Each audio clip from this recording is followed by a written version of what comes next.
అవినీతి విషయంలో ఏ ఒక్క రాజకీయ నాయకుడిని అరెస్టు చేయలేదని, ఈ విషయంలో కాంగ్రెస్ బీఆర్ఎస్ పార్టీలు రెండు ఒక్కటేనని బీజేపీ రాష్ట్ర అధ్యక్షుడు రామచందర్రావు ఆరోపించారు. తెలంగాణలో ఉన్న ఓబీసీలను మోసం చేసేందుకే ఢిల్లీలో దీక్ష అంటూ కాంగ్రెస్ నాటకం ఆడుతుందని విమర్శించారు. పెద్దపల్లి జిల్లా ధర్మారం మండలంలో బీజేపీ స్టేట్ చీఫ్ ఎన్ రామచందర్రావు పర్యటించారు. పెద్దపల్లి పర్యటనను ముగించుకొని మంచిర్యాల జిల్లాకు వెళ్తున్న ఆయనకు ధర్మారంలో బీజేపీ శ్రేణులు ఘనస్వాగతం పలికాయి.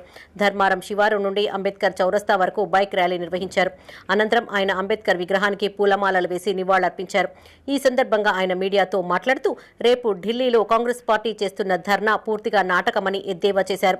ఓబీసీలను మోసం చేసేందుకే కాంగ్రెస్ పార్టీ దొంగ దీక్షలు చేస్తుందని మండిపడ్డారు. బీఆర్ఎస్ నాయకులు మాట్లాడే మాటలో Bharatiya Janata party ఏకీభవించదు. BRS party ప్రభుత్వంలో ఉన్నప్పుడు కాళేశ్వరంలో అవినీతి జరిగిందని చెప్పి కాళేశ్వరం ఒక డ్యాము నాణ్యతగా కట్టలేదని చెప్పేసి